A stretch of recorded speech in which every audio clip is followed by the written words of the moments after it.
Hello everybody, this is Michael Hollands once again for Sound of the Movies.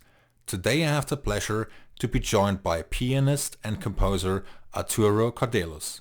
On today's episode, we will talk extensively about his musical career and his great work on the animated biographical film BUÑUEL in the Labyrinth of the Turtles. Welcome Arturo.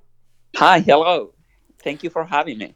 Great to have you here. Thank you for taking the time out of your schedule. Could you tell me a bit more about your musical education and what sparked your interest in concert music and film scoring? Sure, yeah. So I come from a very classical background. I started out as a classical pianist. I did a lot of piano studying in Spain, in London, and Budapest. And then at some point, I realized I wanted to do something else, and that's when I started composing. And I applied for Berklee College of Music in Boston, and I moved there. And since then, I've been writing music. I still play the piano, but no, I don't have a lot of time to practice anymore. And you not only write music, but you are a concert pianist, like I just mentioned, and as a composer and also as a performer. How do you get into the right mood or mindset to either perform or to write properly? What usually gets you going? That's a great question. I don't know. It depends. It changes.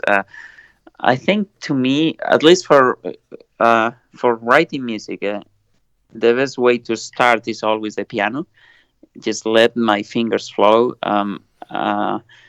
If I start thinking too much about harmony, about orchestration, maybe I can sometimes get a little paralyzed. But if I just leave my fingers and let them free, that's when ideas start coming out. So I would say the piano is the beginning for both worlds, for the composing and obviously for the pianist. But you also do a full mock-up of each cue, or do you write on the piano only? Oh no, no, yeah, the piano is just the beginning when I'm just writing ideas and themes. But then of course I move to the computer and I do the mock-up. Will you be doing more concerts with your own compositions and film scores in the future? Do you have anything scheduled? I just did one in Malaga with Buñuel, and we want to do another one of in a heartbeat. There's an animated short that I did. We want to do a live music concert in LA, but I don't know the date. I need to talk to the producer, and hopefully the Buñuel producer wants to do another one in Madrid with live music. But I don't think that's going to happen until maybe next year. We're still planning.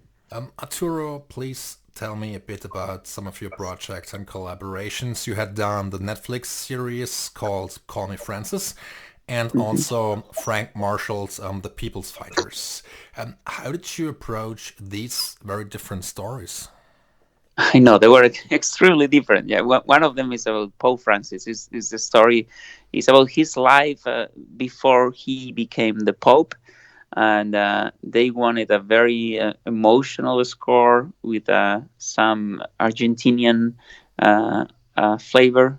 There's some tango melodies in there, and we used a lot of classical guitar, and it was mostly very melodic, and then the music was very present in the scenes. And the People's Fighters, there's a documentary on the history of Cuban boxing. It's actually a fascinating documentary. And there, the music was more, I would say, like maybe Hans Zimmer, very active, very almost like trailer music sometimes. And there was so much music; it was almost wall to wall, and it was very demanding because the music had to do a lot of things. But I learned a lot from that project. It was something that completely different from the things I usually do. I mean, when you're writing or when you are preparing for a project, like Buñuel, for instance, would you consider this a dream project for you as a composer to really express yourself emotionally? Yeah. I mean, that's sorry. That's what I like the most, for sure. Yeah, and also I'm a big fan of Luis Buñuel, the filmmaker. So when I got the project, I was so excited because he's one of my heroes. Plus, they wanted to have melodies, which for me is. I know probably everyone tells you the same thing, but I love melodies and I like writing melodies when I'm doing a movie. And a lot of times we get projects that don't need melodies, and that's okay. You just have to adapt. But Buñuel, from the very beginning, the director told me that he wanted a strong thing for the character and a melody that people could remember. And that's to me, that's the best challenge they can give me. Right. And Buñuel really received some great reviews. I mean, both the film and also your score. And it's a very well put together film, and your score worked beautifully. Also with the images. How early did you get involved? How much time did you actually have to sketch out your first ideas and then flesh them out entirely? Thank you so much. Yeah, no, that's great. I had a lot of time. I think I got there at the beginning when they were doing the storyboard, and that was like I think we had almost a year. So that was great because they gave me a lot of time to try so many different things. They gave me a lot of time to compose the main theme, and I think that really paid off because sometimes, especially when you're talking about melodies, you need time to write them, to work on them, and yeah, I really appreciated that I had so much time to write the music. I mean, that's a great advantage. I mean, having a year to really work on a project, that's well, unheard of for a, let's say, Yes, for sure. for today's standards, because everything happens so quickly and the composers need to adjust very quickly, and so it's absolutely beneficial to a project. Yeah. And I wish I could have that much time for every project. But no, now I'm working now on three movies, and most of them I'll have 2 months or maybe 3 months, and that's more normal. But with Buñuel, I was very lucky from the beginning because the story was great. It's a great movie, and they gave me so much time. So I think that's part of the reason. Maybe the music is going some places. Right. And you're currently working on three projects? Yeah, yeah. When are they going to be released? Okay, one of them we need to finish by I think March or February, so I'll have time for that one, and that will be released in December, next 2020 December in Spain. The other one is gonna be released, I think, in spring, and the other I don't know. It's an indie film that will do the festival run, but I don't know. They are I don't know the festival they are trying to get, but yeah, it's three movies and they are very different. One of them is a like kind of like a romantic comedy. The other one is a drama, very emotional drama, and the one I'm writing right now, when you call, is a thriller, a thriller kind of like a House of Cards, Oh, something like that. great. Sounds very promising. Yeah, I'm enjoying a lot. I've never done thriller before, and I'm trying to come up with something good. It's not easy. I always thought you just had to do the chun chun chun chun thing, but it's not always easy. No. Yes, thrillers can be difficult. Yes, I mean there's oftentimes less room for melody, so it's more Oh atmospheric. yeah, yeah. No melodies here. Yeah, that's right. And now I would like to get back a bit to Buñuel. The Mhm. film deals with friendship, sacrifice, and also people that believe in each other. For instance, when the producer tells Louis that he's going to pay for his project if he wins the lottery, so that's a very nice gesture to begin with, and then eventually he wins the lottery to boot. And the attributes I just mentioned, friendship, sacrifice, and loyalty, those attributes also should apply to any collaboration on a film. How would you describe your collaboration on this film with the director? Oh, it was absolutely wonderful. I was so lucky because Salvador Simó, the director, he's a guy that knows a lot about music, that cares a lot about the music, and at the same time he gave me so much freedom, but he was also very involved. He made me do things that I didn't want to do. Like I didn't want to write for guitar or choir. I don't know, for some reason I didn't see those instruments in the movie. But from the very beginning, he said, "I want a huge choir and I want guitar." And I thought he was gonna forget about that as we move forward, because I said a lot of times directors come with ideas and then you start writing, and then those ideas just fade away. But with Salvador, no, he had this huge fixation on those things. Well, instruments, yeah, choir is also kind of like an instrument, and I'm so glad he really pushed me to do it, because it's one of the uh, my favorite things of the score. And I just, maybe I was just a little uh, scared of writing for classical guitar. It's just I didn't see it, and I was thinking of maybe safer choices. But I'm really happy he pushed me, and the collaboration overall was really good. He Another thing that he told me from the very beginning is that he wanted to have a small ensemble. For some reason, he doesn't like being big string ensembles, like I don't know, 50 strings or things like that.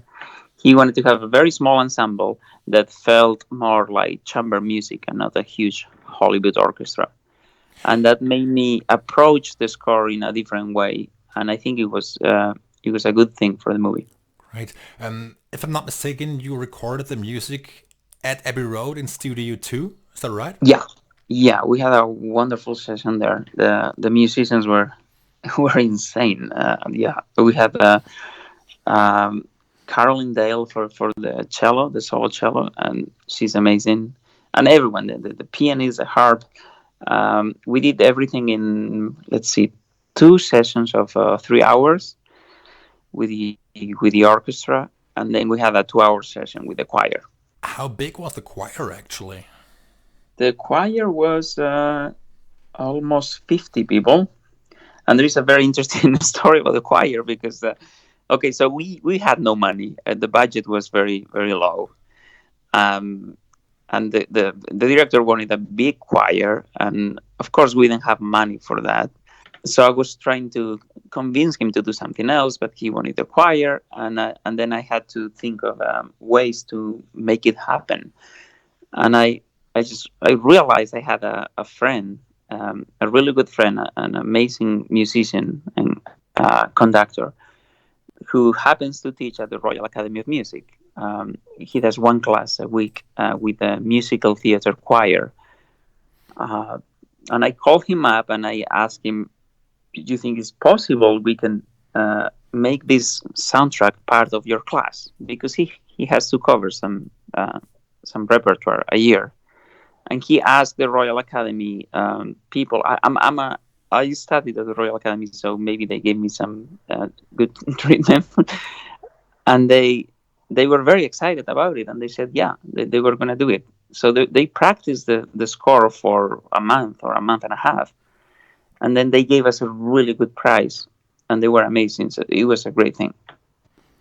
Great. So it all worked out in the end, Hmm. luckily, and the result speaks for itself. I mean, it's very emotional. Could you tell me how you came up with the idea to really use the choir and use the one of the principal themes as opposed to coming up with an entirely different motif? You mean right at that scene at the Yes, end? at the end, yes. I think that was the director. He told me I want the choir at the end. I was gonna do something smaller, maybe just having the piano doing the melody, or maybe a cello. But he said no. I want the whole choir, and I'm glad he told me that, because now I like it. How did you, as a composer, as a musician experience this scene at the end when you started working on it?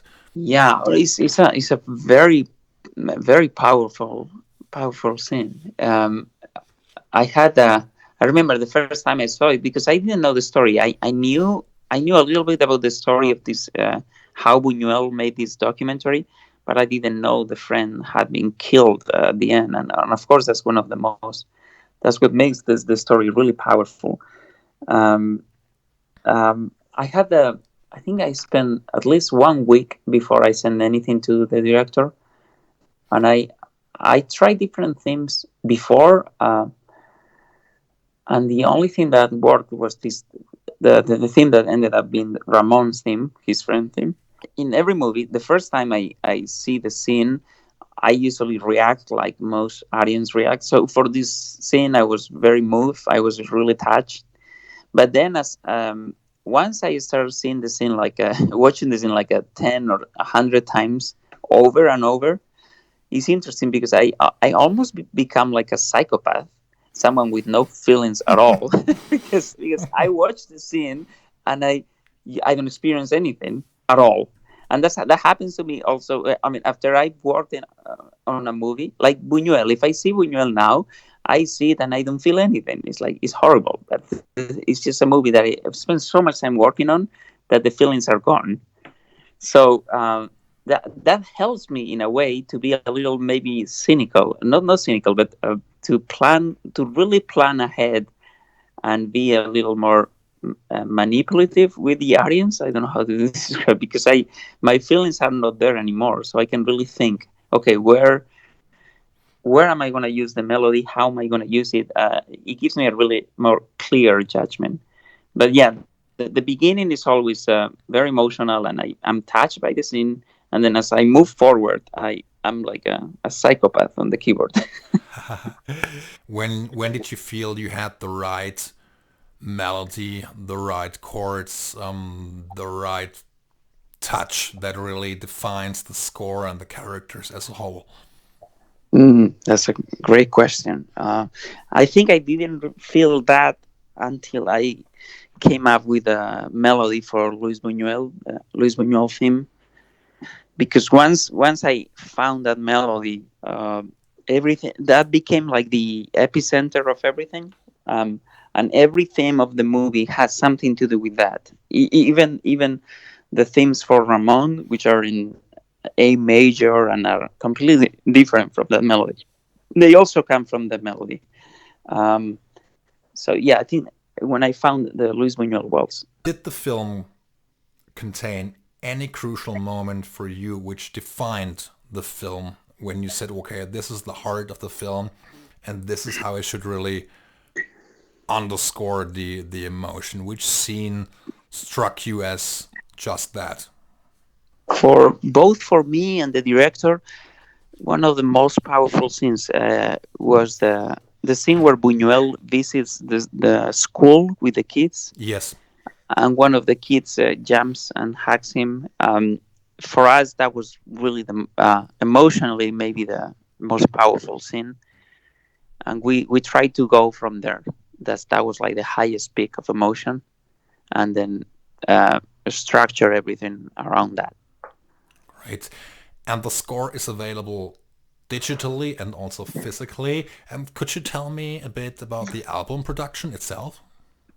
Yes, you mean the physical, the CD? Yeah. It's released by Milan.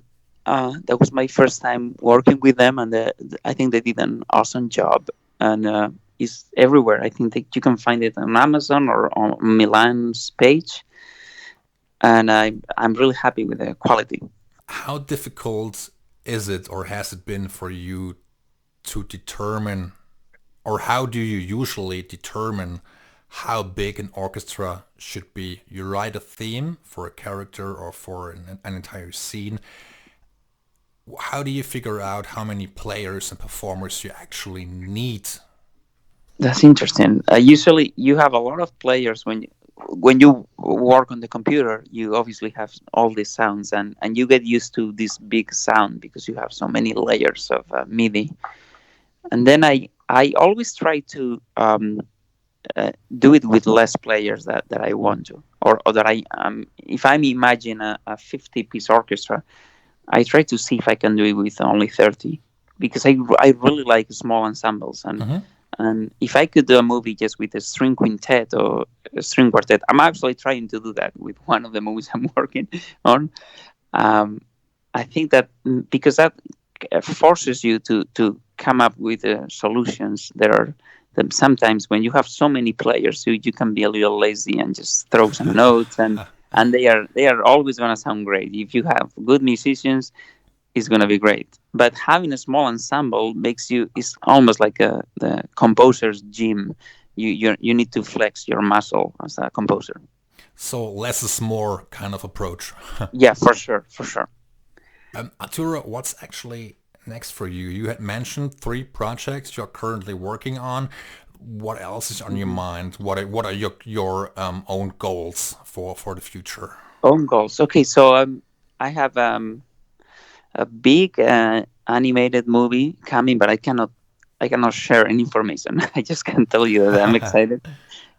It's animation and it's big, and I'm happy about it. And then I'm working on a new album of concert music. What else? And then yeah, hopefully finishing these 3 movies. And then I have another movie that's like it's another romantic comedy of Great. teenagers in a road trip. Ah, okay, great. And I think that's about it. Great. I have come across some information that Buñuel is also featured on the list for Academy Award consideration. Is that right? Yes, yes. And the studio is doing a big campaign, and it's obviously very competitive. And I don't know, every year they have like 3 studio movies, 3 big movies, and 2 weird movies. Okay. And we are trying to be one of the weird movies this year. As I mean, hopefully it will be considered as one of the contenders, and I am sure that the audience will like it. And I mean, I enjoyed the film tremendously. It told the Thank you. story very well. Arturo, is there anything else on your minds regarding this project which you would like to share with me and Oh, our? one very important thing. I got so maybe if a director and a filmmaker is listening, I can encourage them. We didn't use temp track for Buñuel. There was no temp track, and that really helped me a lot. And I'm always campaigning against temp tracks. I know temp tracks. I mean, in a way, make things easier and faster. Uh, but if we could maybe have some movies without them, that would be amazing. Right. That's a very good point, actually. I know there are some composers out there working in the film industry in Hollywood that actually find temp useful as a sort of guideline, but I know Mm. many people that actually dislike and even hate having to deal with temp tracks all the time. So I think it can be rather frustrating at times when the director has their heart set on a certain sound and a certain cue, and they ask you to kind of emulate that, or even to an extent copy that. So I think it can diminish creativity. Yeah, and also I think that's one of the reasons a lot of soundtracks end up sounding the same. It's just because everyone is using the same temp tracks, and even if you don't want to, when you see a scene with some music, it's really hard to forget. It really stays with you, and in a way, it's going to affect the way you write for that scene. Yes, absolutely, very good point. I mean, there is a reason why the filmmakers hire a certain composer, because they deliver a certain sound, Hmm. and then at times, they present them with the temp track and say, well, this is what we would like you to do. So it's kind of Yes, yeah, yeah, but of course I see the reasons why to do it. It makes things easier and faster because you see a temp track and you just have to do something similar. Uh, and when you have a scene with no music and it's just emptiness, there is more room for error. You can send them cues that are completely off, and they have nothing to do with what they were thinking. But I think at the end of the day, it makes everything better. Arturo, thank you very much for joining me here today. I loved talking to you, and I hope we get to talk again in the future. And I hope you enjoyed the conversation as well. And of course, I wish you all the best for your future projects. Thank you so much. It was my pleasure. I really enjoyed it, and yeah, have a great day, and I hope to talk to you soon.